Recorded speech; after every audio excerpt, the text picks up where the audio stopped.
Boa noite, Ana. Você me ouve? Me ouve? Oi, agora sim. Ah, tá bom. Tudo bem, não é? Tudo jóia. Então, Tava aqui. ótimo. Eu estou vendo Vamos ver aqui. se era o mesmo link, que às vezes são outros links, né? Mas tudo Mas foi o mesmo, Fernanda tinha me alertado no e-mail, então eu fiquei tranquila, não é? Nós temos um pouquinho de tempo, eu estou vendo aqui já uma indicação da presença da doutora Vânia, né? Então, a chefe, a presidente, nossa Pois, presidente Gabeno, pois Vânia. é, o que é muito bom, fico muito feliz, assim como fico feliz de estar recebendo os colegas, não é? Que estão ansiosos por ouvir. Boa noite, professora Vânia, boa noite, Aline. Vamos esperar só mais um pouquinho, não é? Fernanda, você está aí, querida? Fernanda também está aqui, não é? Do nosso Boa noite a conselho. todos. Boa noite. Rasquim, meu colega. Boa noite, Dona Rosângela. Boa noite, Dona Isabel. Boa noite, boa noite. Sim. Roberta, nossa colega, que agora está lá no Rio Grande do Sul, em Santa Maria. Boa noite, Roberta. Um prazer tê-la aqui conosco. Eu vou aguardar um pouquinho para poder dar tempo do nosso horário, né? Ana, o tempo, vamos pensar aqui. Certo. A gente tinha conversado de fazer uma apresentação antes, né? Para a gente contextualizar, ficar mais fácil. Isso. E aí depois a gente baixa um papo, faz um bate-papo mesmo com a minha proposta, né? Tirar algumas dúvidas. Exatamente. Isso. Não sei se Vânia vai conseguir ficar, mas é legal que a gente, contando com ela também, já consegue dar mais esclarecimentos ainda. Que bom.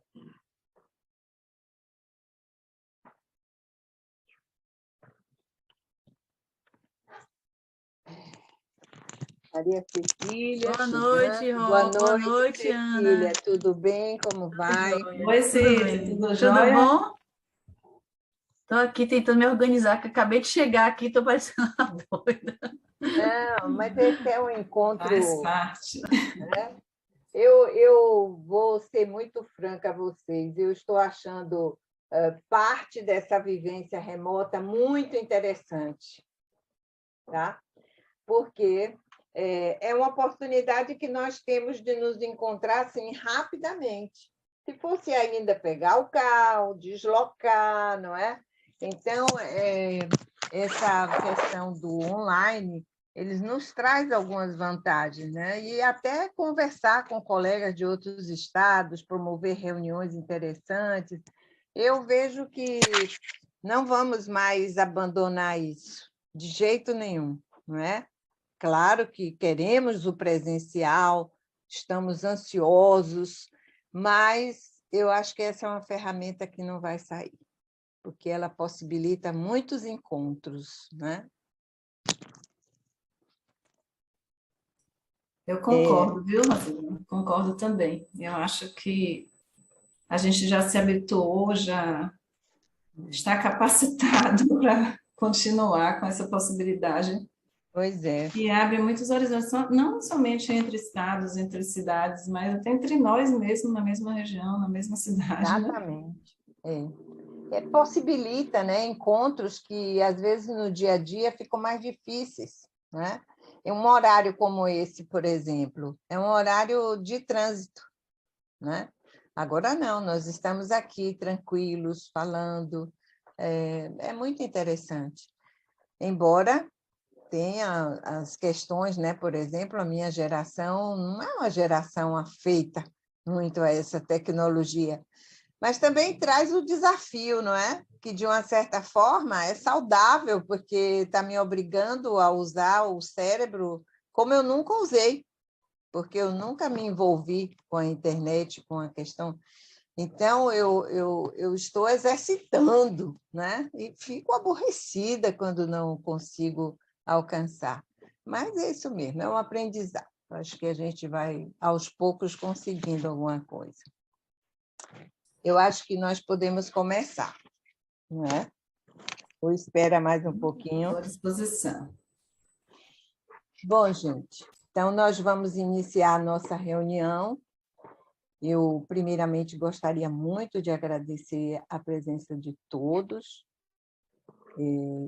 e, de uma forma especial, a presença da professora Ana Isabel, que é professora titular do Departamento da Universidade de Feira de Santana, coordenadora do curso de odontologia da Unime Lauro de Freitas, e é membro da comissão da área ENAD, INEP, INEC, período 2016-2018, e presidente da Comissão de Ensino da Associação Brasileira de Ensino Odontológico, a ABENO, avaliadora do INEP.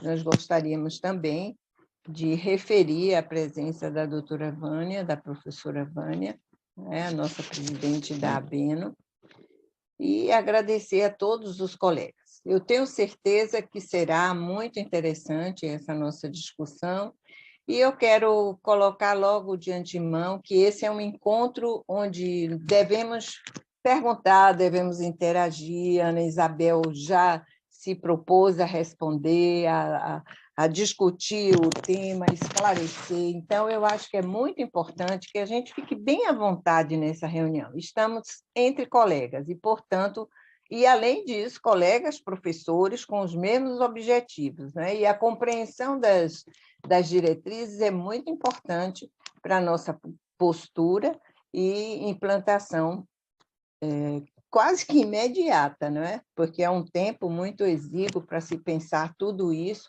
e se fazer efetivar, tá? Então, professora Ana, a palavra está com a senhora. Então, boa noite. Obrigada, professora Rosângela, pelo convite, pelas palavras. Inicialmente, realmente, ressaltar essa iniciativa brilhante e, assim, tão bem acolhida pelo Conselho Regional, pelo nosso Conselho Regional de Odontologia aqui da Bahia. A gente tem recebido algumas consultas, mas normalmente de instituições de ensino, né? Então, conselho como aquele que já avalia o profissional formado e fiscaliza a nossa profissão. Essa iniciativa ela é louvável e integra e une, né, todas as nossas instituições públicas e privadas na Bahia. Claro, de novo, ressaltar também a presença da professora Vânia, presidente da ABENO, que eu já tinha falado com ela desse momento, inclusive a gente fala também como ABENO. A iniciativa dessa fala, ela tem a ver com uma iniciativa que é da ABENO, que é chamada SIG Educação Odontológica, acontece uma vez por mês, e em julho a gente fez a SIG sobre as DCNs, a primeira SIG sobre as DCNs. Ontem a gente teve até uma segunda SIG sobre as DCNs também já em formato de oficina. É tudo muito novo para a maioria das pessoas, para a maioria dos professores, principalmente para os coordenadores de curso.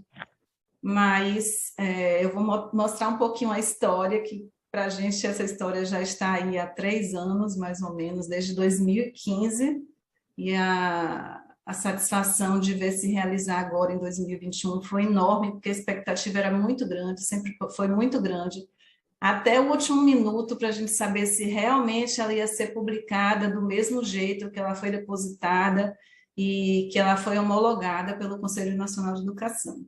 Eu preparei uma rápida apresentação, que eu julgo que seja rápida, para que a gente possa, pelo menos, contextualizar e chamar a atenção de alguns pontos importantes que a gente ressalta quando fala sobre diretrizes curriculares, E aí eu fico realmente muito confortável, um monte de gente querida, professor Urbino entrou aí, Carolzinha, Carol. Racinha, Aline, gente, quanta gente legal. Então, eu estou muito à vontade, muito confortável. A ideia realmente a proposta realmente é a gente poder bater um papo mesmo, né? Não existem fórmulas prontas, não existe receita de bolo.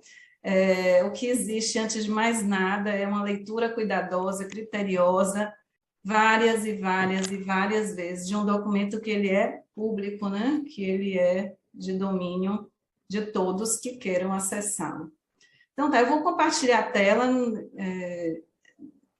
eu acho que eu consigo. Doutora, eu vou liberar aí o anfitrião da senhora para a senhora poder Joia, estou vendo aqui. tá? Joia, beleza. Obrigada, Fernanda.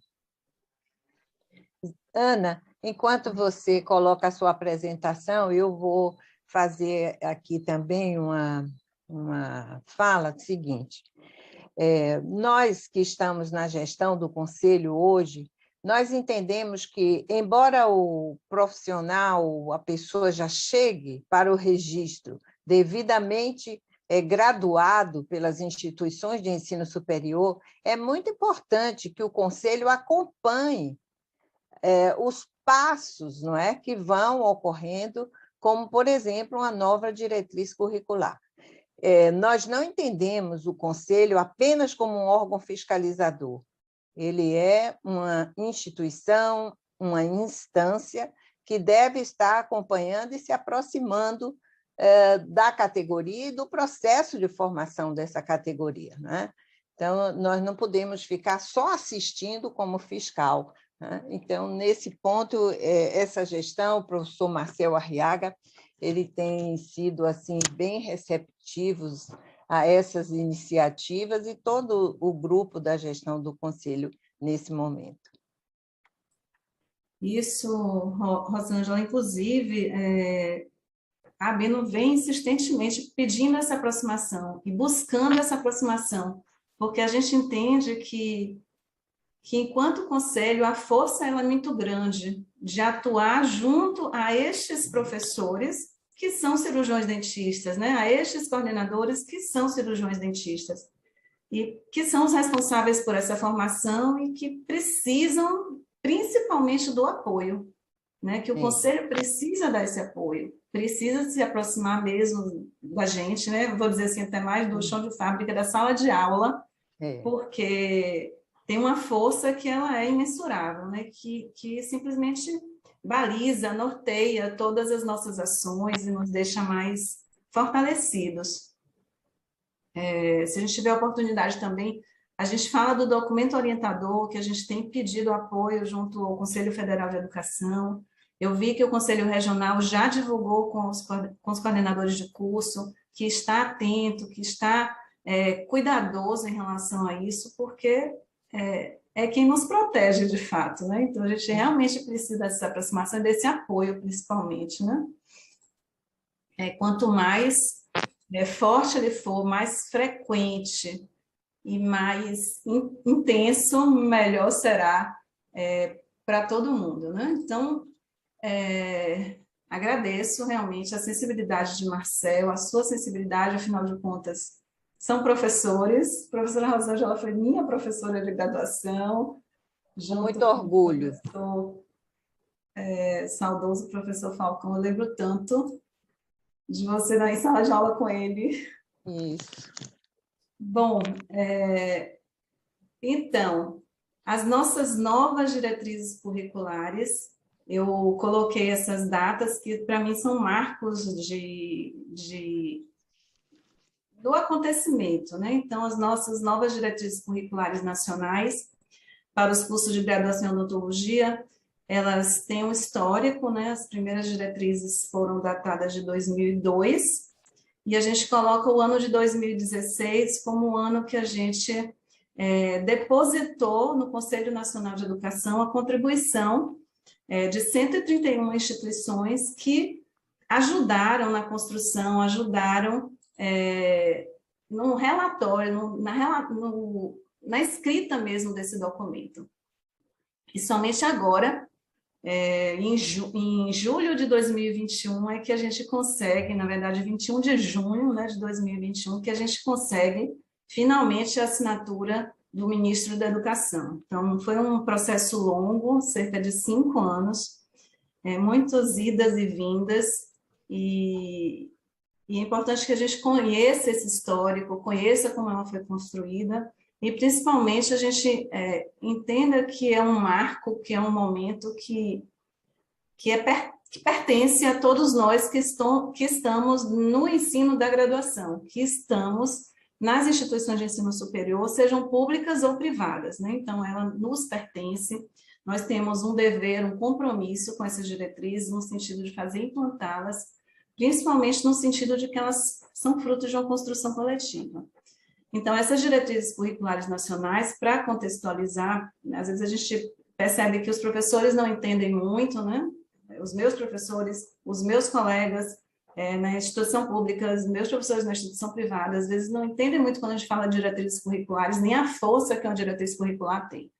Então, as diretrizes curriculares, elas realmente constituem essas orientações para a elaboração dos currículos e devem ser necessariamente respeitadas por todas as instituições de ensino superior.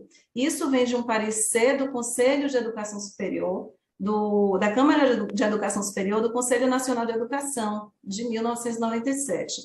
Por que a gente tem esse parecer de 1997? Porque antes deste parecer, por força de lei, que é a LDB de 1996 já fixa no artigo 53, que é obrigatória, estabelece essas diretrizes e bases da educação nacional no exercício de sua autonomia são asseguradas nas universidades, sem prejuízo de outras as seguintes atribuições: fixar os currículos dos seus cursos e programas, ou seja, é a autonomia das instituições de ensino que tenham seus currículos, que tenham suas matrizes curriculares, desde que observadas as diretrizes gerais pertinentes. E aqui, quando a gente fala de ensino superior, a gente está falando de todas as categorias administrativas, a gente está falando de ensino superior público, privado, confessional, enfim, todos os tipos de categorias de oferta de ensino superior, né, até as instituições municipais e governamentais. Por quê? Porque é uma lei federal. A nossa diretriz, especificamente do curso de odontologia, não necessariamente é desse jeito, mas a nossa foi assim. A gente caracteriza como sendo um processo que foi dialógico, foi inclusivo. Por quê? Porque a gente ouviu durante foram quase 2 anos, todo mundo que quis contribuir, né?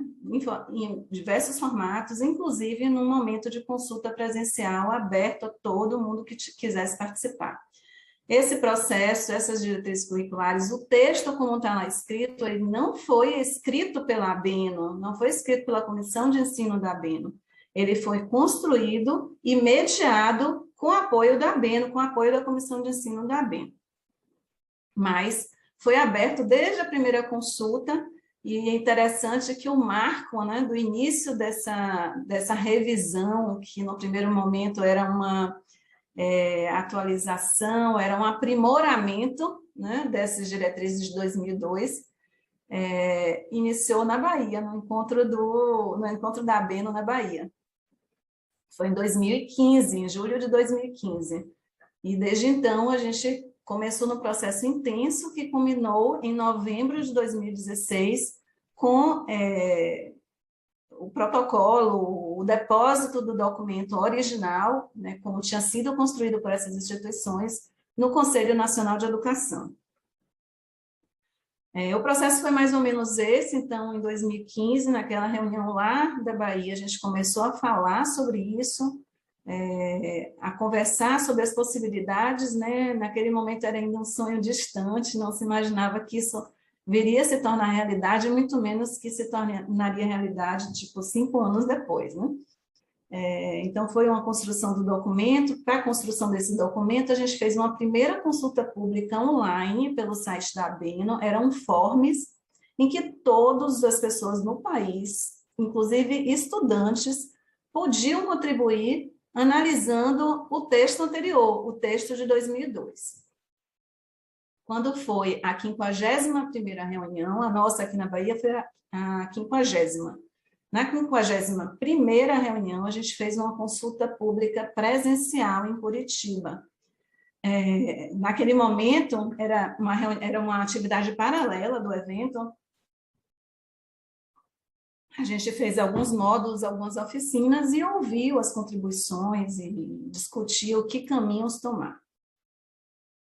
A partir dessa reunião da 51ª, a gente fez uma segunda consulta pública online pelo site da ABENO. E, finalmente, a gente fez uma consulta pública presencial na Faculdade de Odontologia de São Paulo, ainda em setembro de 2016, onde se ficou um grupo, nossa, vim para o final da...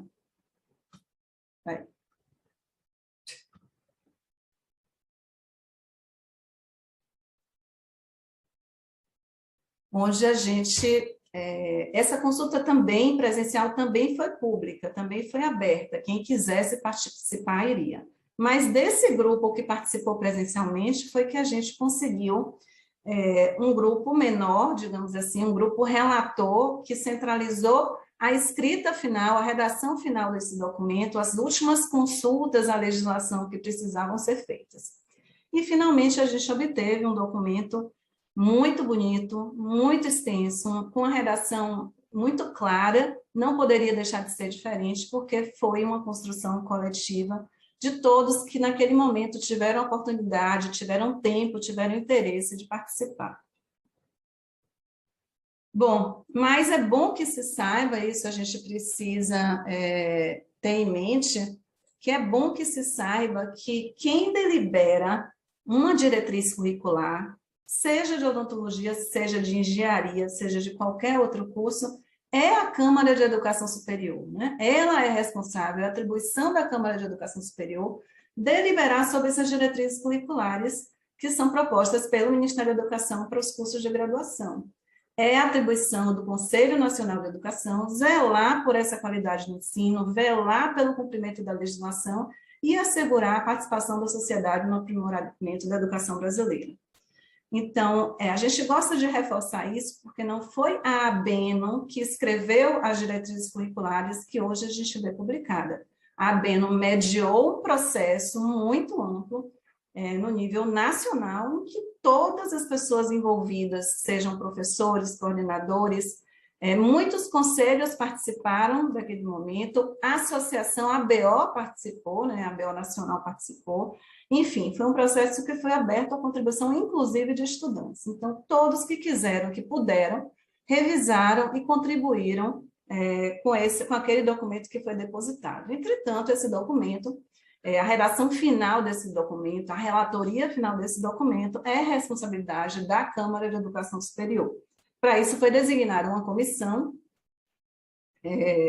no próprio Conselho Nacional de Educação, e essa comissão, a gente tem que dizer que foi uma comissão que ela mudou pelo menos umas 2 vezes, e a gente teve, né, a comissão de ensino que foi designada, ela... Peraí, travou aqui. Essa comissão de ensino, essa comissão da ABENO, que foi designada para acompanhar, ela teve também pelo menos 4 encontros junto ao Conselho Nacional de Educação, junto àquela comissão designada pelo presidente do Conselho Nacional de Educação.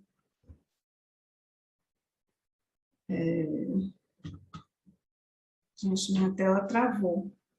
Vocês estão me ouvindo? Estamos ouvindo. Sim, Ana. Sim, Ana. Tá normal. Sim, estamos ouvindo. Estou com a tela travada. Pronto. Bom, além disso, além das diretrizes curriculares nacionais serem ditadas pelo Conselho Nacional de Educação, e no caso do ensino superior, pela Câmara de Educação Superior, que pertence a esse Conselho Nacional de Educação, também o Conselho Nacional de Saúde define, né, tem as suas resoluções e recomendações que aconselham, no caso dos cursos da saúde, diretrizes que esses cursos da saúde deveriam ter nas suas diretrizes curriculares. Existe, inclusive, uma diretriz curricular nacional para os cursos da saúde, que caminhou que quase temporalmente paralelo às nossas diretrizes. Então, nossas diretrizes, a gente pode dizer que elas têm uma leitura também com essas diretrizes curriculares, com essas diretrizes nacionais do CNS para os cursos da área de saúde. Bom, e a grande pergunta é, o que muda, né? Eu tinha diretrizes de 2002, coincidentemente, né, uma resolução número 3 também, só que de fevereiro de 2002, e agora a gente tem uma resolução também número 3 de junho de 2021. E aí eu fiz uma analogia, né, me permiti essa forma mais lúdica da gente tentar compreender, que naquele momento, né, até maio de 2021, a gente tinha uma bússola norteadora em que a gente sabia por onde ir, né? Qual era o norte, qual era o sul, enfim, por onde a gente poderia caminhar para entender, construir o nosso projeto pedagógico.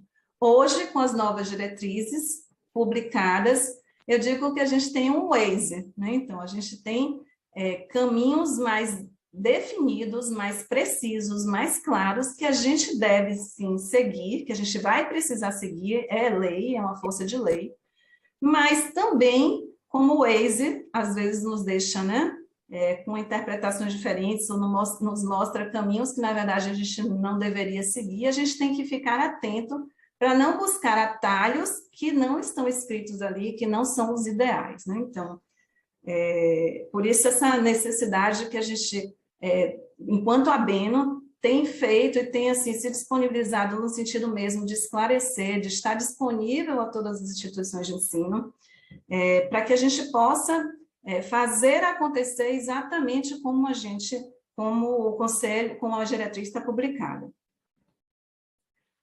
Quais são as diferenças entre a diretriz anterior e a diretriz atual? A primeira diferença que a gente verifica é que a diretriz atual, ela traz capítulos, ela está toda dividida em capítulos, o que facilita muito didaticamente essa compreensão. É uma leitura extensa, mas é uma leitura clara, é uma leitura fluida, que a gente consegue lendo, absorvendo e compreendendo. E a gente tem brincado muito assim, mas você já leu? Quando as pessoas começam a perguntar, mas você já leu o que está escrito, né? Ou começa a ir por aqueles atalhos ou caminhos do que não está escrito. Então, no primeiro capítulo, a gente fala de uma forma geral sobre as diretrizes, no segundo capítulo, trata das competências gerais, terceiro capítulo, das competências específicas na formação do cirurgião dentista, que a gente deseja, que a diretriz define lá no capítulo 1. No capítulo 4, se dão linhas para o projeto pedagógico, né? São nortes, são, digamos, caminhos para esse projeto pedagógico. No capítulo 5, a gente fala da estrutura curricular e dos conteúdos curriculares. No capítulo 6, fala sobre a avaliação dos cursos e, finalmente, as disposições finais. Tudo isso lembrando que, com base no crivo e com a assinatura, né, a homologação do Conselho Nacional de Educação. Então, passou por uma relatoria, 2 relatorias. A gente, no início, teve o prazer de ter como relator o próprio professor Arthur Roquette, que foi o relator em 2002. Ele trabalhou com a gente até praticamente 6 meses antes. Ele era um relator das diretrizes de odontologia. E aí ele pediu para sair do conselho e, com isso, essa relatoria, a comissão que avaliou nossa diretriz, mudou um pouco e essa relatoria passou para o professor Paulo Baroni, que, inclusive, vai estar foi convidado e aceitou o convite de estar na 56ª reunião, que já apareceu aí sem querer a propaganda, né? Que também vai ser online. Bom, a primeira coisa que a gente precisa ter em mente que, assim, em relação ao que muda, né, o que traz de novidade desse documento, desse novo direcionamento para os nossos cursos de graduação em odontologia, é o perfil do egresso. O que seria o perfil do egresso? Quem é o cirurgião dentista que a gente quer formar com muito prazer, com muito orgulho, para este mercado de trabalho, e que vai ser acompanhado pelos nossos conselhos regionais de odontologia. Então, quem é esse dentista? Em quem a gente tem que focar? Qual é o nosso objetivo de existência enquanto formadores de profissionais? Então, a primeira coisa que essa diretriz traz e que não tinha na anterior é o nome da profissão. Então, está escrito lá no capítulo 1, o capítulo das diretrizes, que o bacharel em odontologia vai se chamar cirurgião dentista.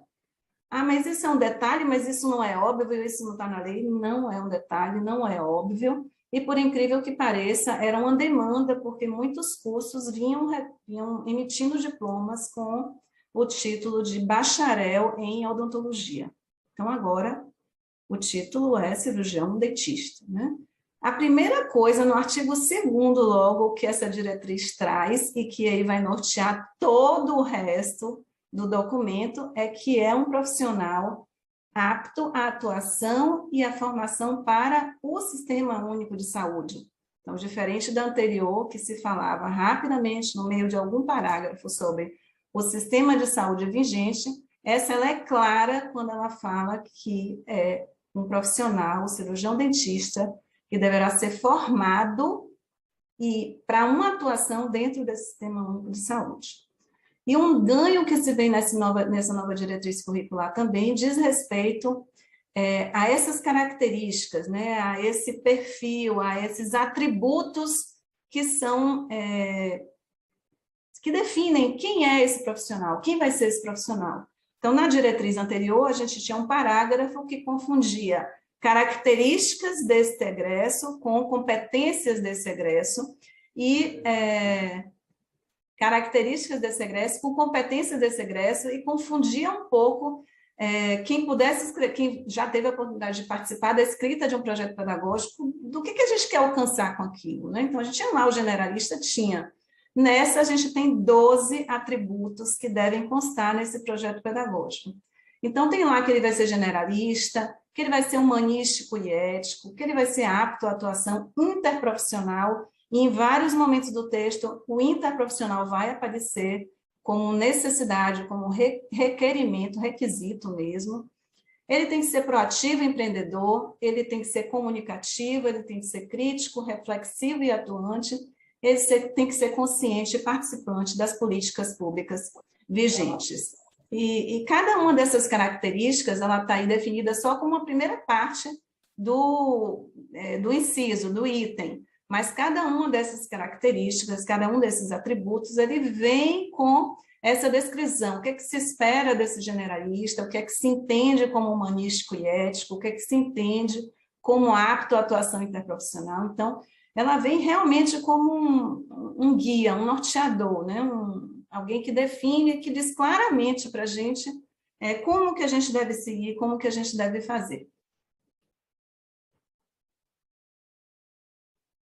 Estou com um delayzinho entre o que eu clico aqui e como ele vai. Bom, já o capítulo 2º, ele trata das competências gerais. E aí vocês vão dizer, Ana, essas competências gerais estão lá nas diretrizes de 2002. Estão. E foi a opção daquelas pessoas que contribuíram na escrita desse documento que se mantivesse as mesmas competências gerais. A única competência que mudou de nomenclatura foi a gestão em saúde, que na de 2002 a gente tem administração e gerenciamento. Então, como ela é um aprimoramento, a gente tem agora a gestão de saúde com um entendimento de um modelo mais amplo em relação, muito mais do que administrar e gerenciar, vai ser um gestor em saúde. E mais do que isso, se vocês lerem cada uma dessas competências gerais na diretriz de 2002 e compararem com a diretriz de 2021, vocês vão ver que na diretriz de 2021 a gente tem claramente o que se espera da competência de atenção à saúde, de tomada de decisão, de comunicação, de liderança, de gestão em saúde e de educação permanente. Está muito claro lá. E está claro também porque foi um cuidado nessa construção que se teve das pessoas que ajudaram e contribuíram de se definir o conceito de competência. Por quê? Porque se vocês buscarem competência em toda a literatura que a gente tem, vocês vão ver que competência pode ser descrita de diversas formas. Então, foi importante se definir e foi aceito pelo relator final, pela comissão do Conselho Nacional que analisou a nossa diretriz, o nosso texto, que se definisse o que seriam competências. Então, antes de mais nada, a gente precisa entender como a diretriz curricular entende competências. Então, ela entende realmente como um conjunto de habilidades, atitudes e conhecimentos que esse estudante vai ter que adquirir ao longo da sua formação.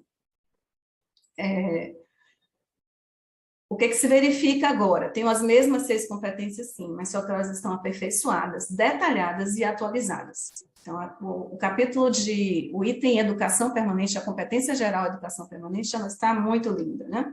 Eu só fiz um destaque que eu acho que importa para a gente, que é o destaque em relação à atenção à saúde, que é uma das competências gerais entre as 6 competências que estão na nossa diretriz. Então, na atenção à saúde, está bem claro lá. Primeiro, explicitada a necessidade de se atender à legislação. Então, a gente tem diretrizes curriculares que abrangem todos os cursos, não só a odonto, todos os cursos da saúde, todos os cursos das áreas técnicas e todos os cursos da área de humanas, que diz respeito à educação das relações étnico-raciais, o ensino da história, da cultura afro-brasileira, diretrizes de direitos humanos, condições de acessibilidade de pessoas com deficiência ou mobilidade reduzida e políticas de educação ambiental. Então, está lá contemplado na competência geral de atenção à saúde. Mais do que isso, se reafirma a saúde como um direito, com acesso universal, a necessidade da integralidade do cuidado, em todos os pontos da rede de atenção do SUS, está claro isso lá, a necessidade da atuação interprofissional, interdisciplinar e transdisciplinar desse egresso, desse cirurgião dentista que a gente está formando. A necessidade de se exercer a profissão de forma articulada com o contexto da região, com o contexto em que aquele profissional vai se inserir. A necessidade da humanização, da segurança, e as questões de segurança dizem respeito às questões de biossegurança, inclusive, de proteção dos usuários, proteção do profissional, proteção dos estudantes, né, dos pacientes, e as questões de ética e bioética. Então, está muito bonito esse capítulo de atenção à saúde, e ele vem bem claro em relação a tudo que a gente vai ter que buscar para atender no nosso projeto pedagógico. E aí a gente chega nas competências específicas, né? Então, quem viu lá nas competências de 2002, quem lembra de lá, nas competências de 2002 a gente tem 30 competências específicas, e a gente lê as 30, lê de novo, lê novamente, e aí o que a gente verifica? O que todos que contribuíram verificaram, elas se repetem. Elas se repetiam e sempre estavam falando a mesma coisa, repetiam e falavam a mesma coisa. Nessa diretriz de 2021, a gente só tem 11 competências específicas, somente 11, só que elas não se repetem. Então, elas são precisas, elas vão direto ao ponto do que se espera na formação do cirurgião dentista. Então, há um avanço, uma atualização dos conceitos relacionados a cada uma dessas competências. E o mais interessante de tudo, isso fez parte de um dos grupos de relatoria final, é que foi se buscar nas normas da consolidação do nosso conselho, né, do Conselho Federal de Odontologia, sobre as competências profissionais do cirurgião dentista, para que essas diretrizes não falassem uma coisa e as normas da profissão falassem outra coisa. Então, elas vieram, isso aí foi feita uma revisão e elas se conectam agora. Então, essas competências específicas na formação do cirurgião dentista estão contempladas também lá nas nossas competências específicas das diretrizes curriculares nacionais.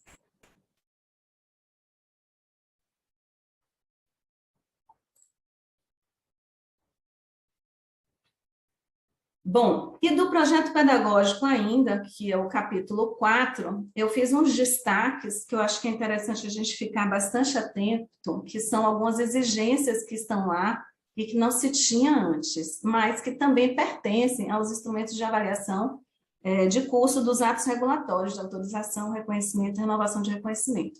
Então, é o contexto educacional, o respeito às diversidades loco-regionais, isso tem que estar contemplado no projeto pedagógico.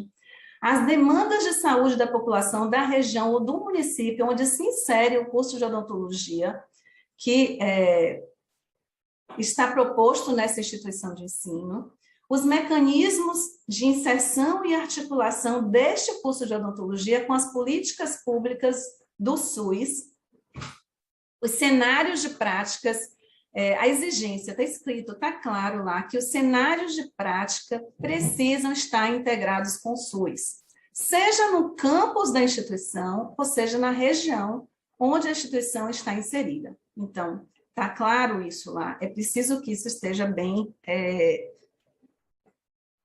na mente, né, nos nossos horizontes, na hora que a gente for definir sobre os nossos campos de atuação, seja clínica, escola, seja em qualquer outro campo extramuros que a gente defina que os nossos alunos tenham que estar.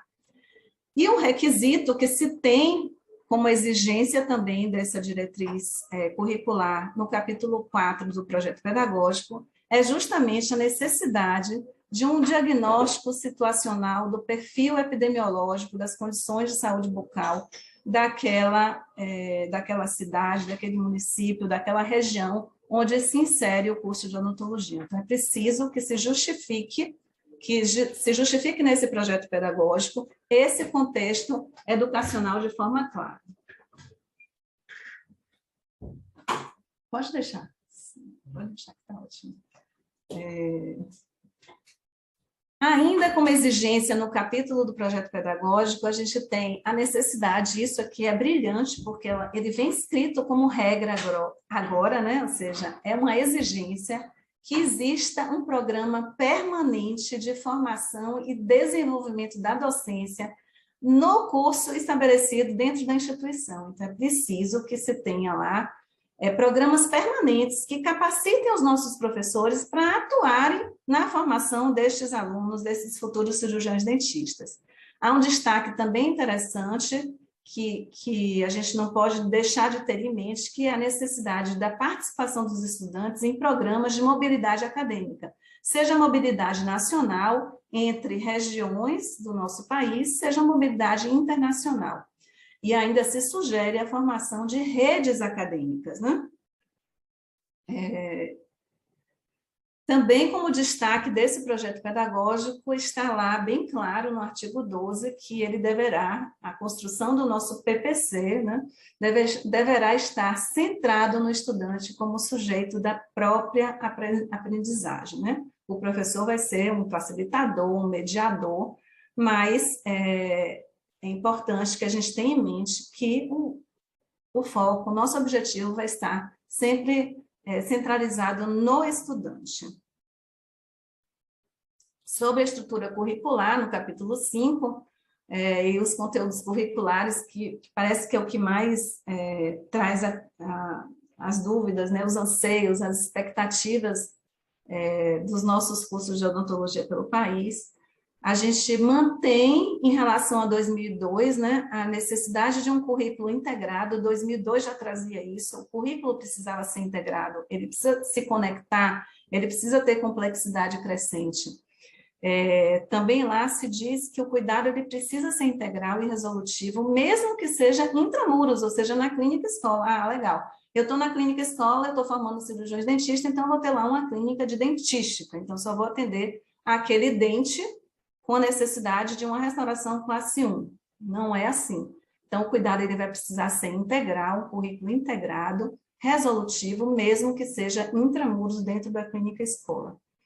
E a necessidade, mais uma vez aqui citada, que é da educação permanente e formação docente institucional, ou seja, a instituição como responsável, como sendo cobrado da instituição que ela promova a capacitação do seu corpo docente, dos seus professores.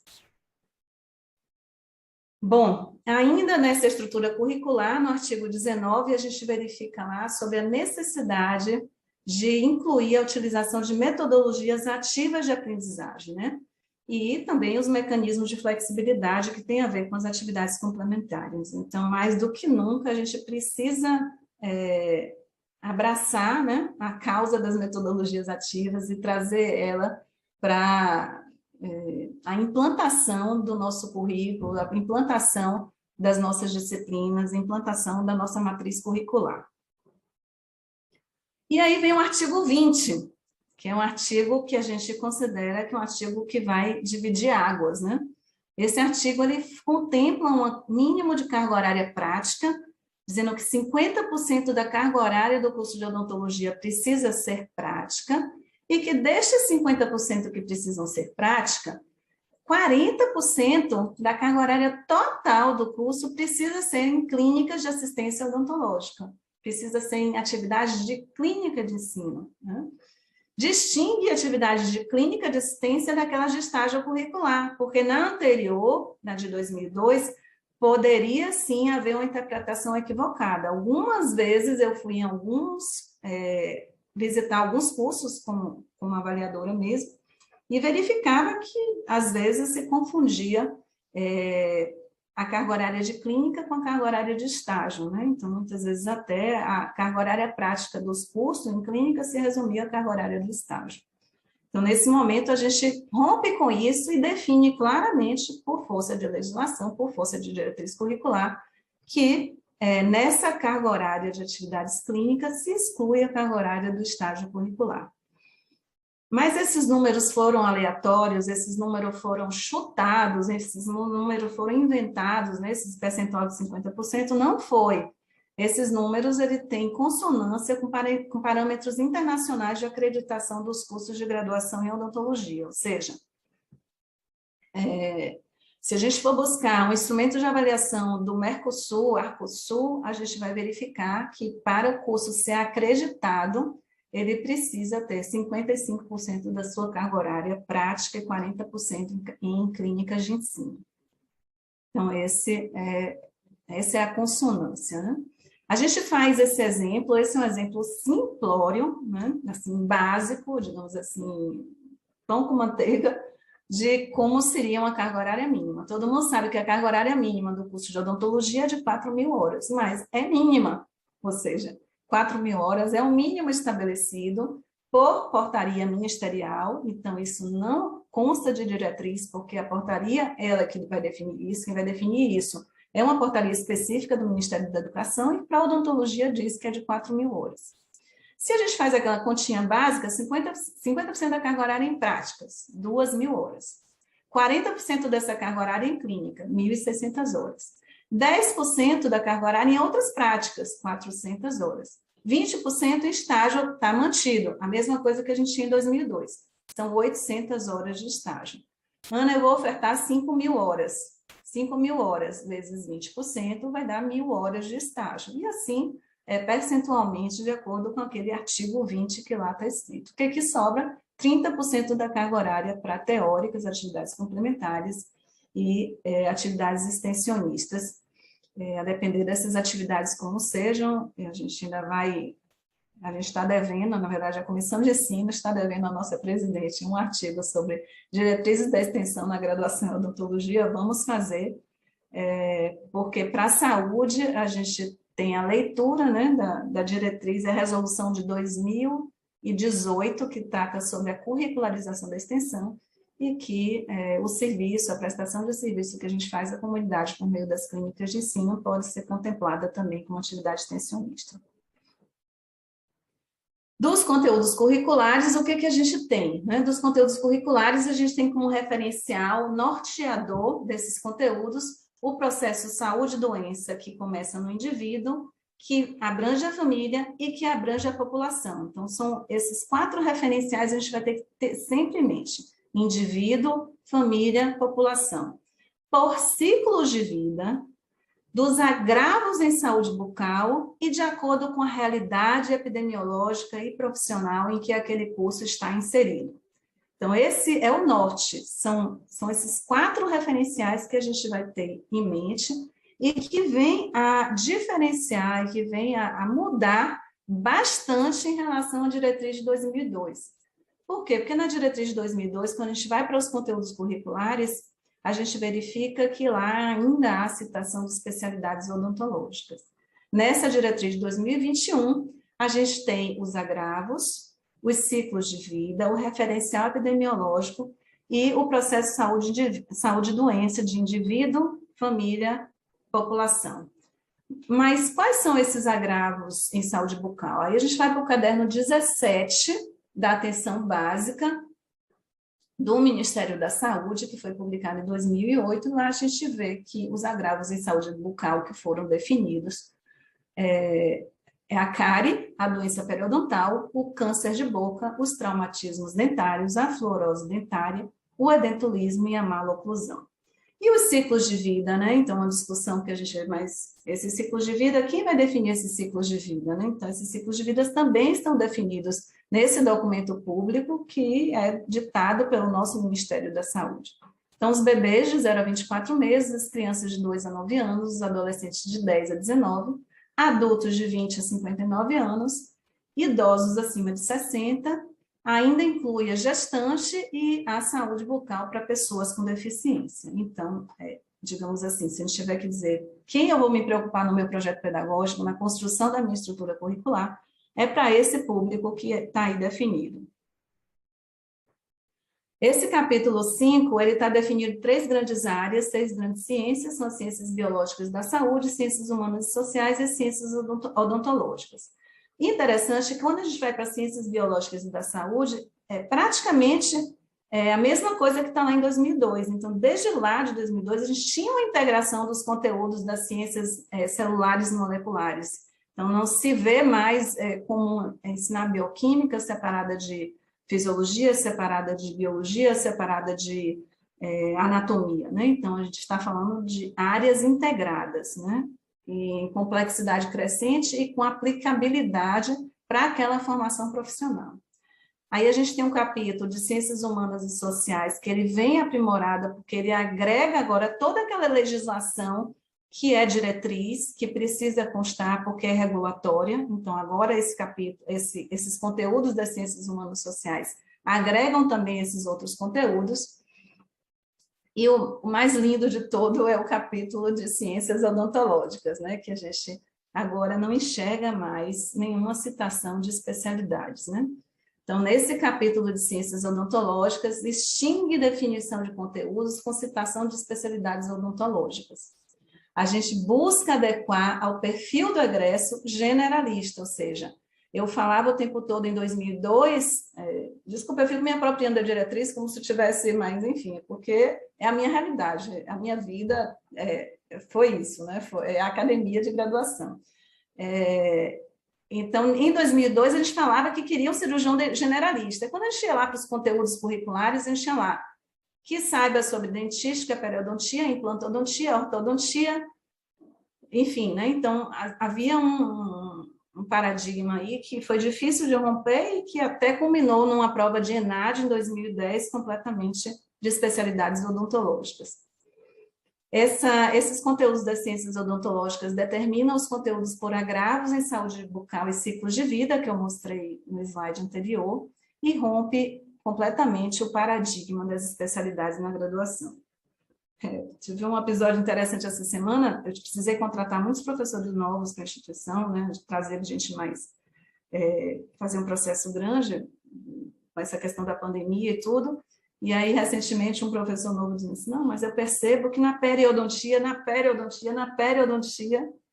e assim, sabe, eu sei que vai ser uma coisa que vai que ainda hoje, né, por mais que a gente fale, ainda vai demorar um pouco das pessoas absorverem, só que agora não tem jeito, agora é diretriz curricular, agora não tem mais como se discutir, está lá escrito implantodontia, tá? Mas como ela está, como a gente vai fazer isso acontecer falando em agravos e em ciclos de vida, né? Então, esse vai ser um desafio, e como eu falei, não tem receita de bolo, nem fórmula pronta, e é um debruçar de toda a equipe, né, centrada no estudante, ouvindo inclusive o estudante, para que a gente consiga construir, que eu acho que vai acontecer, matrizes lindíssimas, né? Sobre o capítulo de estágio, a gente, nessa nova diretriz curricular, a gente verifica que cumpre integralmente a lei do estágio é de 2008, as diretrizes anteriores eram de 2002, e essa diretriz atual não poderia deixar de contemplar a lei do estágio, que é de 2008, né? E aí, nesse capítulo se fala que esse estágio pode ser cumprido em ambientes internos ou externos a IES, nesse caso, se forem internos, sempre clínicas integradas, e atividades diretamente relacionadas às competências profissionais gerais específicas que estão lá no capítulo 2 e 3, ou seja, mas aqui eu vou fazer meu estágio completamente intramuros. Tá, qual é o vínculo com o SUS? Porque artigo número 2, primeiro ponto é a formação para o Sistema Único de Saúde. E também ele mantém que vão ser os 20% da carga horária total do curso, isso está mantido em relação a 2002, mas não pode se confundir com as atividades práticas do curso, ou seja, as clínicas e os laboratórios, né? Então, estágio fica sendo uma coisa e clínicas de ensino ficam sendo outra coisa. Nesse capítulo da estrutura curricular, está mantida a necessidade da flexibilidade curricular, com atividades complementares, como também os componentes curriculares optativos, está mantida a necessidade do trabalho de conclusão de curso, que estava lá em 2002 também, agora se faz o crivo de que precisa ter orientação docente, precisa ser um exercício prático de síntese do aprendizado por meio da pesquisa, que é um trabalho prático, porque ela não define formatos, ela inclusive diz que podem ser nos formatos mais diversificados, desde que seja resultado dessa pesquisa, dessa iniciação científica que tenha que ter acontecido durante a sua graduação, durante a graduação em odontologia. E, finalmente, no capítulo 6, que é das avaliações dos cursos de odontologia, o que se diz lá? Que os instrumentos são de autonomia, os instrumentos de avaliação são de autonomia da própria IES, da própria instituição, né? A diretriz não vai dizer, nem ninguém vai dizer como é que essa IES vai avaliar o seu estudante. Isso faz parte do projeto pedagógico construído pela própria instituição, pelo próprio curso.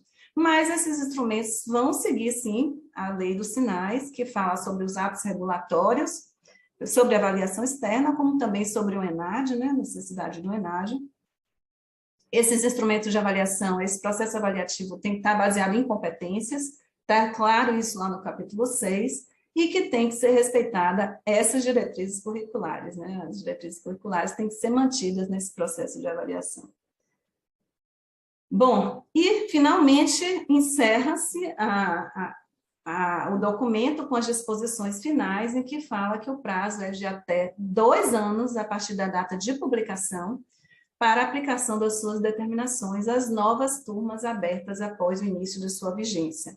Isso quer dizer o seguinte, que os alunos que ingressaram até 21.1, eles podem, se a IES assim decidir, se a IES assim definir, permanecer nas diretrizes anteriores. Então, os alunos matriculados até 2021.1 podem permanecer nas diretrizes anteriores, mas os alunos que já ingressam agora em 21.2, eles já devem estar num projeto pedagógico construído à luz dessas novas diretrizes.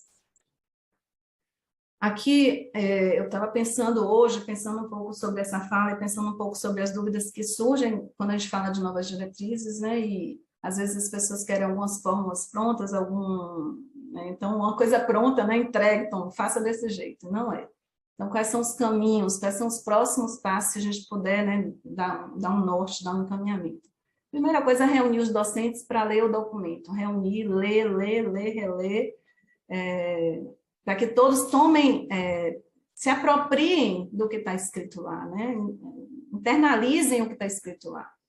Em seguida, as reuniões do núcleo docente estruturante, que os cursos precisam ter esse núcleo docente estruturante, no caso das estaduais, é o colegiado de curso, ou uma comissão definida por esse colegiado de curso. Por força de lei, a gente tem o núcleo docente estruturante, que é que vai, digamos, pensar o projeto pedagógico, sugerir uma matriz curricular, sugerir uma estrutura curricular, que foi construída como ouvidos os professores, né? Mas esses professores quais? Aqueles professores que leram as diretrizes e que estão vendo o que a gente precisa seguir, né? Então, não é o que está na cabeça dele ou na formação dele de pós-graduação, é o que está lá escrito dentro da diretriz curricular. O que eu posso fazer para contribuir para fazer a diretriz acontecer, e não como foi a minha formação. Reuniões com os alunos, mais recentemente, para a Beno também tudo isso é muito novo, talvez, não sei se a Vânia está aí, mas ela pode conversar um pouco sobre isso também, mas são pensamentos, são ideias que vão surgindo com a gente, que é de fazer consensos, né, sobre conteúdo, sobre competências a serem desenvolvidas baseadas nesses agravos, e também, como lá em 2002, eu não sei se vocês participaram, se vocês lembram, mas a Beno, junto com a OPAS, ela promoveu várias oficinas pelo país para a implementação das diretrizes curriculares lá de 2002. Agora, né, com o contexto de pandemia, e mesmo a gente saindo em breve, se Deus quiser, desse contexto de pandemia, as coisas estão um pouco mais facilitadas, como a professora Rosângela falou, porque agora nós dominamos esse novo formato de reunião e de se encontrar, né? Então, são caminhos, são próximos passos que se apresentam para que a gente possa trabalhar no sentido de fazer um curso de odontologia que realmente importe para o país em termos de condições de oferta, né? Porque a esperança realmente, a minha esperança, né? Eu fiquei super feliz, muito feliz no dia 21 de junho, quando eu soube da publicação, né? Porque a nossa esperança qual é no final de tudo, né? Formar cirurgiões dentistas na essência generalistas para o serviço. Então, ou seja, a gente falava que a gente fazia um generalista, mas nas nossas matrizes a gente continuava lá ensinando materiais dentários, separado da dentística, separado da periodontia, separado da cirurgia, e agora a gente tem um norte, digamos assim, um Waze mais certinho de como é que a gente deve fazer, né? Melhoria na qualidade de oferta dos cursos, porque agora a gente tem algumas definições que são importantes, estruturas curriculares que são factíveis, que são transparentes, porque não é incomum a gente ter uma ementa e quando a gente vai olhar a estrutura curricular, existe um currículo oculto. Então, eu tenho lá um nome chamado maravilhoso de, sei lá, vou chutar um nome aqui, né, de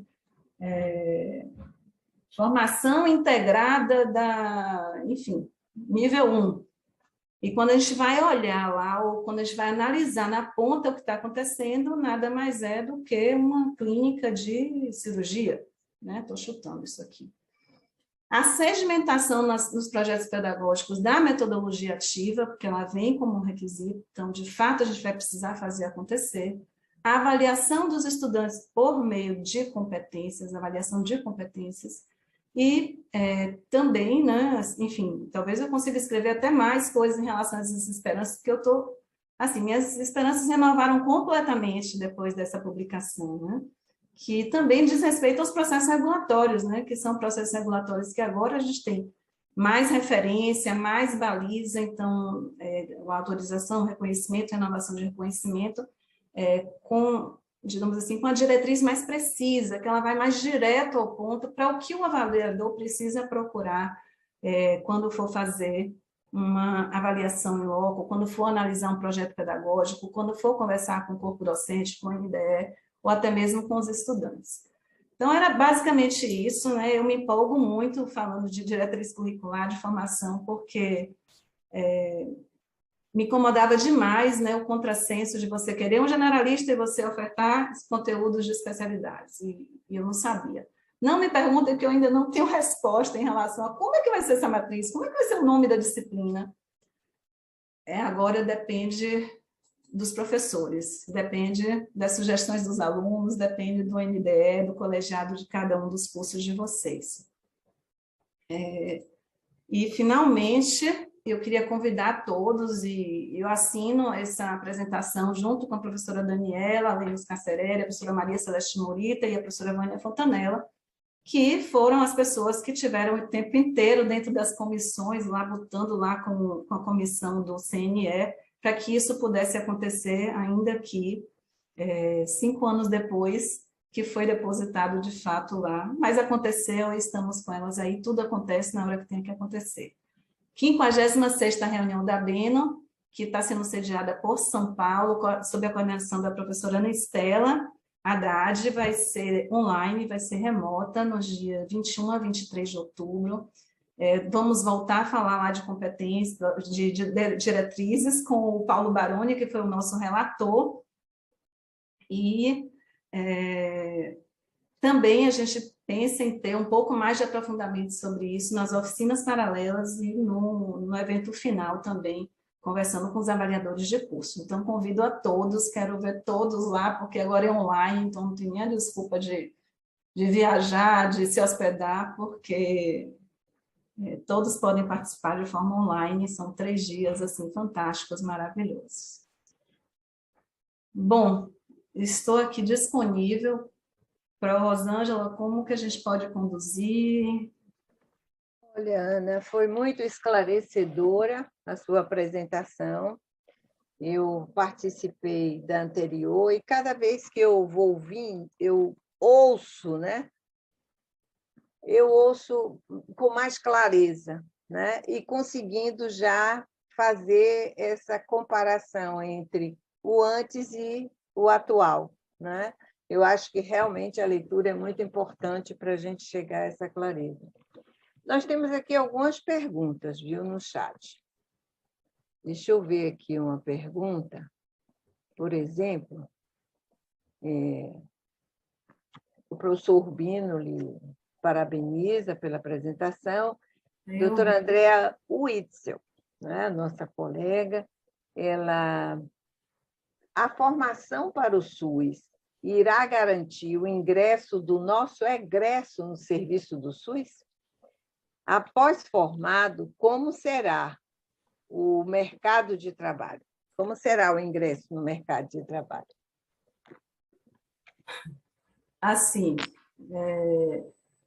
com a quantidade de cursos que a gente tem no país, vai ser cada vez mais difícil.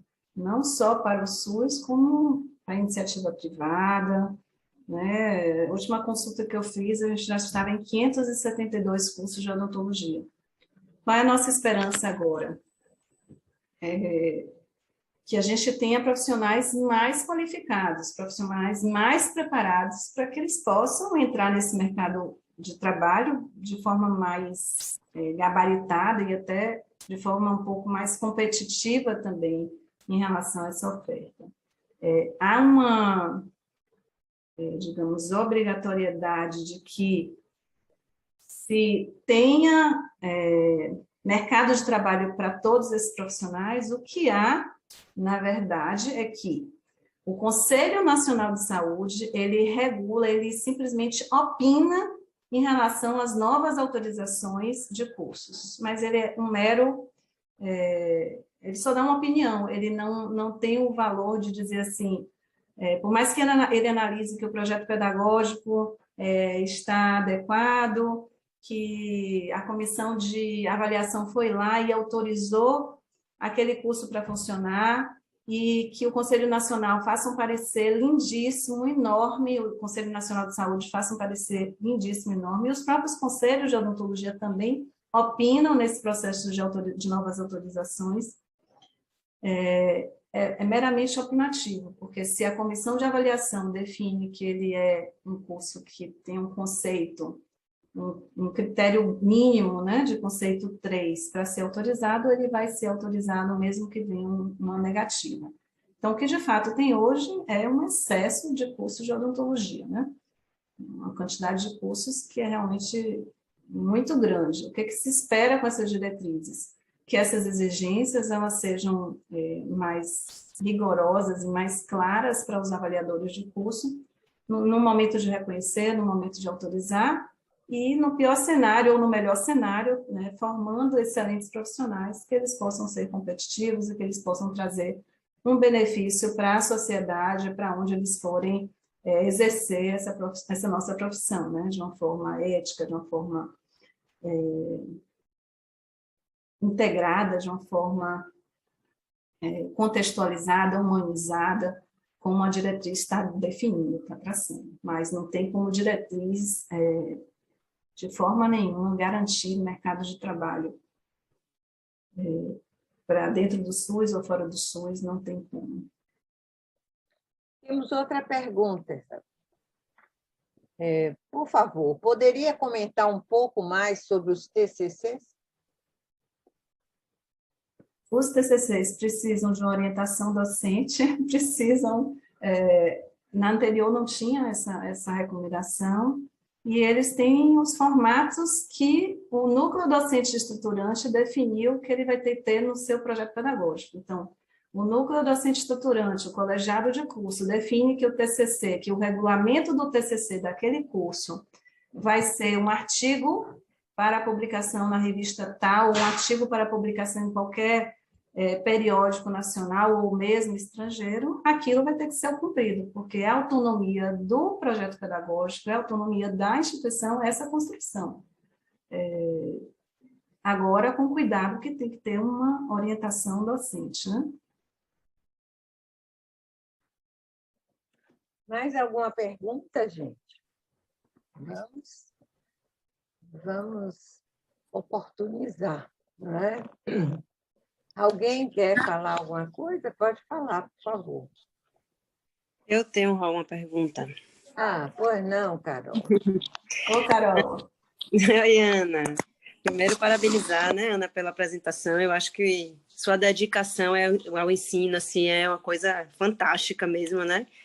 Então, assim, eu já convivo com a Ana há muitos anos e vendo dia a dia, cada dia a gente se surpreende mais, né, com sua entrega para o ensino, e é fantástico mesmo.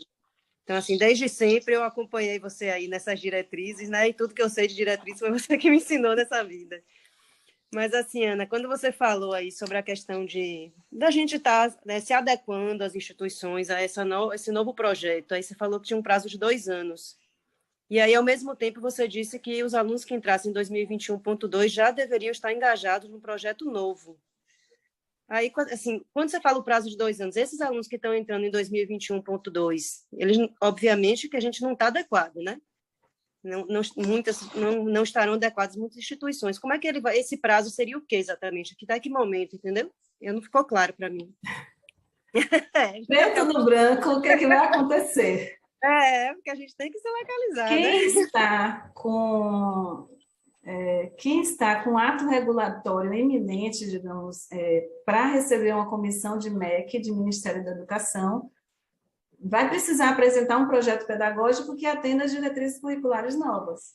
Esse avaliador que chegar para fazer esse ato regulatório, ele vai ter que ter a sensibilidade de analisar o projeto anterior, como a estrutura curricular andava anteriormente, até a turma 21.1, e como se propõe esse curso a caminhar agora, a partir de 21.2, nas novas diretrizes. No final das contas, assim, o que vai acontecer? O que vai realmente definir? Esse momento de avaliação, né? Esse momento de visita mesmo, de chegada do Ministério da Educação. Também, o próximo ENAD ele deve ser diferente. O próximo ENAD ele já entra nessas diretrizes novas também. Né? Entendi. Na verdade, esse prazo aí de 2 anos não vai estar muito relacionado a que estágio cada instituição vai estar, né? Assim, se vai ter ato regulatório, se não vai, né? Vai estar muito... Né? De uma para outra vai ter uns prazos maior ou menor, vamos dizer assim, né? Então, antes da pandemia, o que a gente tinha de informação era que o INEP retomaria os processos de avaliação, de reconhecimento e renovação de reconhecimento, mesmo daqueles cursos que tivessem um conceito INAD positivo, mas que já tivessem passado há mais de 5 anos por essa avaliação. Então, retomaria em escala esse processo de avaliação e designaria períodos, né, dessa avaliação. Com a pandemia, até o ENAD parou, né? Os atos regulatórios retomaram, a gente teve muito processo de autorização de curso novo nesse primeiro semestre de 21.1, e eu acredito que a partir de agora a gente retome com força os reconhecimentos e as renovações de reconhecimento, no caso especificamente daqueles cursos que tiveram conceitos baixos de ENAD, né? Entendi. Ana, nós temos aqui mais uma pergunta. Finalizou, Carol? É Finalizei. bom estar preparado, viu, Carol? É bom estar preparado, porque a gente não sabe o que vem de cima. Verdade. Muita coisa, né, assim, para ser ajustada, na verdade. Né? Tem muita coisa para ser consertada. Ô, Ana, ô, Ró, só uma coisa assim para eu finalizar Pergunte. mesmo. Em relação até ao TCC, não é desse tema mais aqui, mas no TCC, Ana, existe uma obrigatoriedade de apresentação ou não necessariamente? Porque isso é uma coisa que já se discutiu muito, né? Se é obrigado ou não é obrigado a apresentar. Pode ser que, vamos dizer, se o NDE definir o seu formato lá que não é necessário apresentação, ok. Se definir que é necessário, ok também, é isso? Exato. Tem que estar no regulamento do TCC, porque tem o item de indicador de avaliação no instrumento de avaliação que ele vai analisar como é o seu TCC. Ele pergunta assim, está regulamentado, institucionalizado? Então, você regulamentando ele, você já segue exatamente como está o seu regulamento, porque é o que vai valer, né? Entendi. A obrigatoriedade, na verdade, passa a ser que ele tem que acontecer e que tem que ter supervisão docente. Fora isso, cada um pode, né, conduzir como o NDE Exato. O formato dos formatos mais diversificados, do jeito que... Olha, a professora Vânia faz uma Vânia, contribui observação aí. aqui. Me ajuda, Vânia, aí, né? Eu estou esperando. Ela escreveu aqui no chat, mas se ela quiser falar. Perfeito, perfeito. Boa noite. Eu não tinha que estar nem aqui, né? Mas também sempre aprendendo muito com a Ana, porque ela vive isso há muito mais tempo, né? Em relação, boa noite, um oi para todos, né? Em relação a essa última questão, Carolina, eu colocaria assim, o que o curso espera desenvolver de competências com o TCC? Por exemplo, se ele coloca o TCC na trilha do desenvolvimento da comunicação, a apresentação é fundamental, né? É um momento importante. Então, dentro desse contexto todo que a instituição vai pensar, assim, vou contar para vocês o que a gente tem feito, né, Ana, apesar de participar muito de perto de todo esse processo. A gente já tinha passado 3 anos de muita amargura, né, esperando que algum dos ministros se dignasse a assinar as nossas diretrizes. E para fazer esse SIG, nós fizemos 2 ou 3 reuniões rapidinhas, né? E aí a gente começa a se reencantar com as diretrizes e com as possibilidades que elas trazem, e começa a reviver o quanto é importante várias pessoas, várias cabeças, várias interpretações, né, sobre esse texto que é o produto de uma construção muito coletiva, né? Eu tenho 3 coisinhas que eu quero falar bem rápido, tá? Vocês me dão licença? Pois não. Então, primeiro, em relação aos sinais. Os sinais é um sistema de avaliação assim, invejável, eu diria, no âmbito mundial, mas ele tem deficiências, ele tem fragilidades enormes. Não basta nem que o avaliador, né, não é necessário nem que a comissão que avalia diga que o curso tem condições de seguir. Eu tive uma situação de um curso que a gente se estressou muito, não recomendou a autorização, e 6 meses depois começou. Então, assim, a gente arrumou um monte de encrenca lá com a instituição, com os colegas, com a cidade, com todo mundo, e aí a gente vai conversar com a diretoria de avaliação, eles dizem, não, vocês estão nos dando uma opinião, muito obrigado pela opinião. Mais ou menos assim. Então, a gente tende, às vezes, até a desistir, mas não pode. É importante que todos que estão comprometidos com a questão das diretrizes se cadastrem também, né? no banco de avaliadores, façam as capacitações. A gente precisa de um pessoal qualificado e de uma renovação desse quadro dos avaliadores. E que esses avaliadores, por força assim, do que não é possível a gente colocar nas diretrizes, leiam e compreendam e utilizem o documento orientador, que a Ana tem tanto apreço por ele, né? Que é aquele documento que diz assim, o que é a qualidade de um curso de odontologia. Porque há 20 anos atrás, o manual de avaliação do INEP tinha tintim por tintim, faltava um monte de coisa, mas muitas questões estavam lá. Então, o que a gente fez? Bom, como é que eu vou avaliar a atuação do coordenador de um curso? O instrumento atual só diz, é plenamente satisfatório. Eu vou falar até errado, mas enfim, é 54321 em relação a uma média de satisfatório. Nós tivemos, no último mês, assim, 3 situações muito presentes de que coordenadores de curso de odontologia não têm formação em odontologia. E fomos procurar. Não está escrito em lugar nenhum que precisa ser dentista.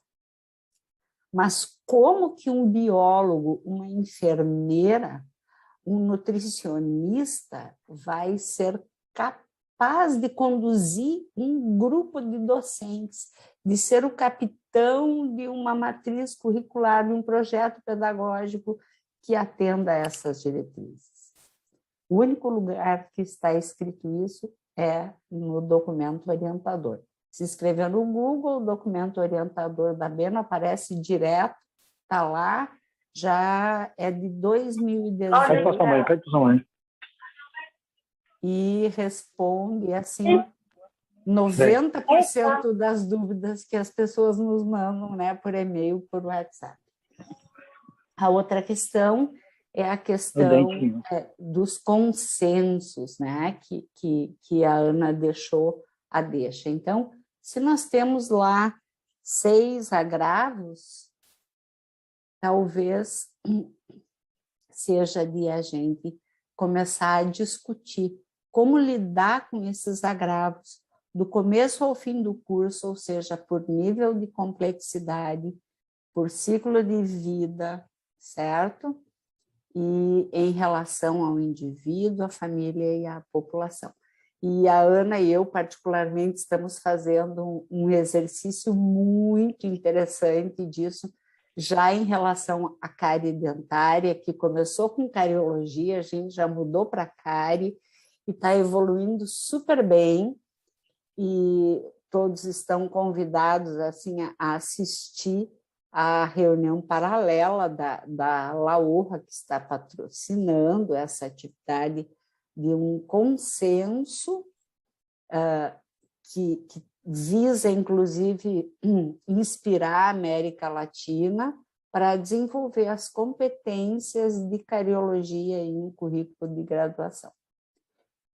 Então, assim, trabalho a gente tem de monte, precisa de muita gente disposta a trabalhar. E, Ana, desculpa, eu já falei demais. Pronto. Até fecho aqui a câmera, tá bom? Um abraço para todos. Que alegria, Vânia. Prazer, Muito obrigada. É um prazer ouvi-la e agradeço muito a participação, professora Vânia.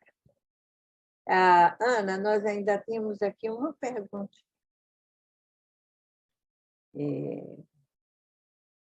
Eu acho que essa perguntinha estava aqui. Não. Tinha uma pergunta aqui.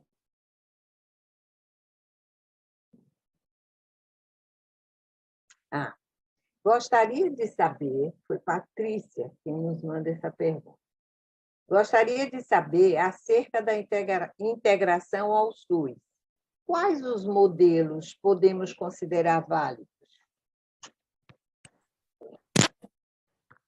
Patrícia, o que você chama assim, de modelo?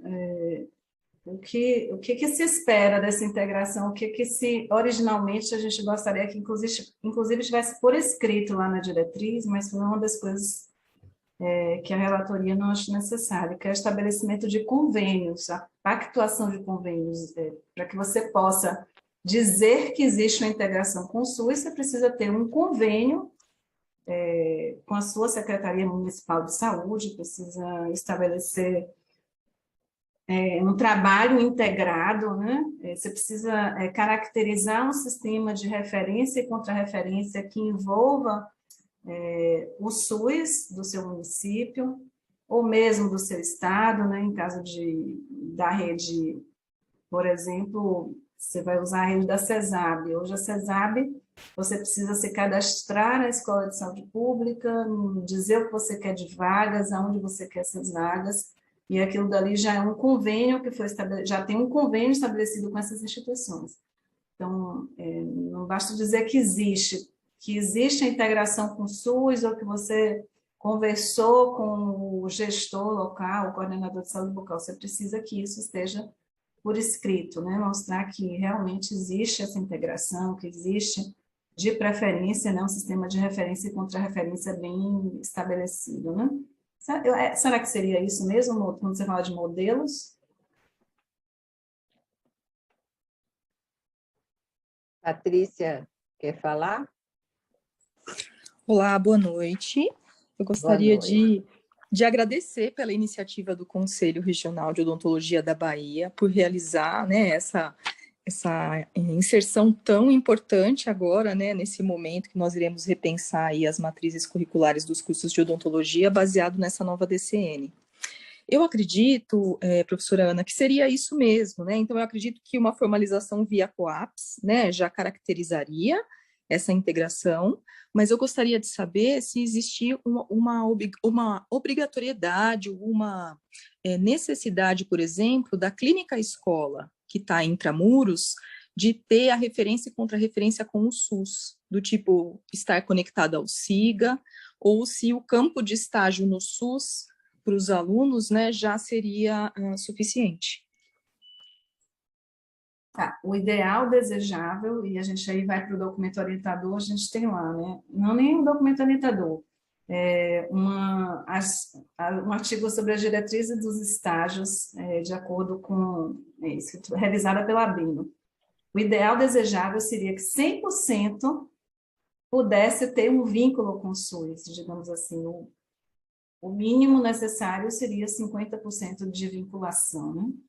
A gente sabe, já tem consciência, é claro isso, que a gente não vai mais conseguir colocar com a quantidade de cursos que a gente tem hoje, em todos os municípios mesmo, em todas as regiões, colocar 100% dos nossos estágios dentro do SUS, porque o SUS não vai comportar, ele não comporta. Mas como que a gente pode fazer com que a nossa clínica escola seja um campo de prática que pactue, que colabore, que se integre com o SUS, né? Então, cada escola aí vai buscar um modelo, vai tentar fazer essa estruturação, né, para que se optar por fazer o estágio intramuros, né? Então, vai ter que buscar um jeito de caracterizar, quando nada referência, a contra-referência dos profissionais que estão no SUS, para que eles vinculem a clínica escola também como um campo de prática, um campo de atuação desse futuro cirurgião dentista, né? Agora, eu acho que vai valer muito, a gente está também para fazer um momento de discutir só sobre os estágios, né? Só sobre os campos de estágios, então está na nossa programação aí, já tem um SIG programado, não é isso, Vânia? Mas a ideia é que a gente possa também aprofundar um pouco mais disso, que é uma grande dúvida realmente, né? Ainda mais quando a diretriz ela vem dizendo que as clínicas intramuros passam também a ser consideradas, podem ser também consideradas como campos de estágio, podem, né? Desde que você não perca lá o que está no artigo número 2, né? Como que essa clínica está funcionando intramuros para formar, para atuar dentro do Sistema Único de Saúde. Mais alguma participação? Bom, eu não vi mais nenhuma pergunta aqui.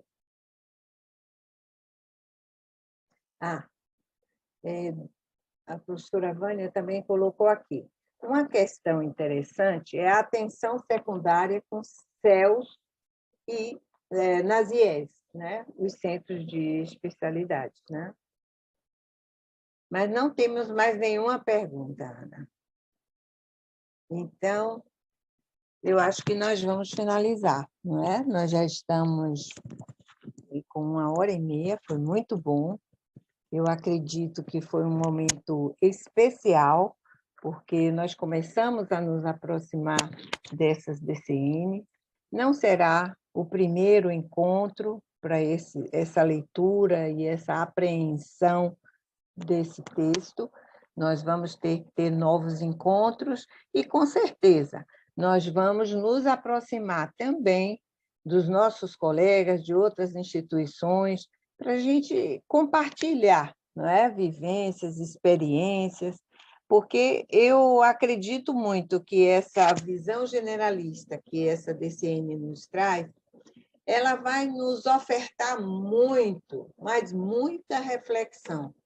E também eu vejo que há um fortalecimento do Sistema Único de Saúde e da sua própria compreensão, quando ele coloca o indivíduo, família e população dentro do contexto epidemiológico em que nós estamos instalados, ou nós vivemos, né? Então, eu vou continuar estudando essas DCNs, viu, Isabel? Eu acho que ela traz muitas questões que a gente precisa refletir. E vamos em frente. Eu quero agradecer a todos, não é? Vou deixar a professora Ana Isabel se despedir aí dos nossos colegas, não é? Que vieram participar aqui do nosso momento. E depois a gente encerra, já que não tem mais nenhuma questão.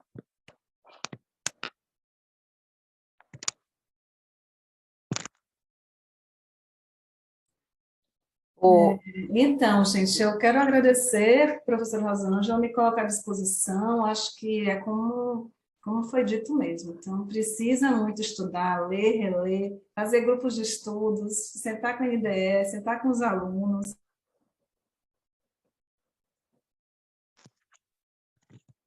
Ficou mudo. Mudo. Travou o microfone. Fechou o microfone, Ana. Ai, gente, não sei nem qual foi a parte que vocês... Então, não, tá. Você disse que era preciso se reunir, ler... Isso, então, assim, vamos nos juntar, vamos trocar figurinhas, ver quais são as ideias. Não é muito fácil, é difícil, tá? É difícil quando a gente pensa assim, mas como é que vai ser o nome da disciplina? Mas como é que vai... Por onde eu vou começar? Pelo ciclo de vida? Por onde eu vou nortear a minha matriz, né? Ciclos de vida ou pelos agravos? Enfim, não vai ser fácil. Mas eu tenho certeza, convicção e muita esperança que vão sair estruturas curriculares e projetos pedagógicos super criativos, super brilhantes. E mais do que isso, eu voltei a acreditar no ensino odontológico, porque a gente vai ter que debruçar, vai ter que cumprir a nossa essência, que é o desenvolvimento de habilidades práticas, como está descrito aí, 50% da nossa carga horária precisa ser prática, né? Então, só tenho de agradecer, Pró, porque super atuante, super cuidadosa, super atenciosa desde o início. Agradecer imensamente a Marcel por ter autorizado, por ter permitido que esse momento fosse possível. A gente está junto, é a diferença de ter um presidente do conselho que é professor, né? Que chegou mais de 8 anos na gestão da nossa FAUFBA, né? Eu sou egressa, filha da UFAUFBA, né? Graduação, especialização, mestrado, e agradecer a ele por essa sensibilidade mesmo, porque a parceria do Conselho, ela já há alguns anos vem sendo muito enfatizada dentro da ABENA, a necessidade de se aproximar dos conselhos, a necessidade que a gente precisa dessa força que o Conselho traz, que é quem vai realmente ajudar a fazer tudo isso acontecer, né? E a Vânia aí, pelo prestígio de estar nesse momento aí, porque a coitada acho que fica online aí pelo menos umas 8 horas por dia, em todas as atividades e eventos de ensino que a gente tem, que a ABENA tem sido requerida, ela é a pessoa que está disponível, que tem estado presente. Então, foi muito importante ter a presença dela aqui nesse momento, um prestígio muito grande isso. Então, agradecer a cada um de vocês, nem vou citar nome, que um bocado de gente aí querida, né? Para evitar que a gente... Cometa, não é? Gente, muito obrigada. Boa noite, muito obrigada. E sigamos juntos, né? Pois é. Força, vamos implantar esses DCMs. Vamos. E eu quero dizer da minha satisfação, não é, como educadora, quando eu assisto uma ex-aluna de forma tão brilhante, não é, traçar o seu caminho na educação. Eu acho que para o educador é um momento ímpar. É o pódio, quando a gente vê o aluno da gente tão criterioso, tão ético, tão cuidadoso, tão consciente do seu papel na sociedade, tá? E tão comprometido com a educação. Então, nosso país, nossa sociedade, precisa muito de pessoas que realmente utilizem um pouco da sua vida, ou muito da sua vida, não é? Porque, no caso da Ana Isabel, ela dedica-se muito à educação. Nós precisamos, e com certeza, nesse momento pós-pandemia, nós vamos precisar muito mais de pessoas que pensem a educação e pensem esse alinhamento entre a educação e a saúde, não é? Trazendo para o Sistema Único de Saúde o fortalecimento, porque ele é o cenário de aprendizagem, mas ele é também a porta de entrada do mercado de trabalho para muitos colegas cirurgiões dentistas. Então, eu estou muito satisfeita por todas essas participações que nós tivemos aqui, muitos colegas de outros estados, não é, acompanhando a gente.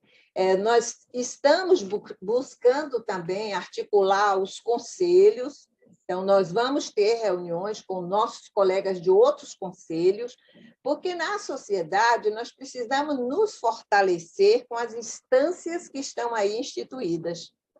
E o conselho é uma força. O que nós precisamos é incorporar esse conceito de força no sentido de articular, de dialogar, de abrir caminhos, não é? E se aproximar do nosso objeto de trabalho, da nossa visão como cidadão, que é a melhoria da qualidade de vida de todos, não só dos docentes, discentes, mas da sociedade brasileira. Porque quando formamos um profissional ético, que tem a visão da população exatamente como ele vive na realidade e no contexto onde ele vive, nós vamos ter um profissional empático, um profissional humano, com capacidades e habilidades para estar próximo da sociedade que ele faz parte, que ele é população também, né?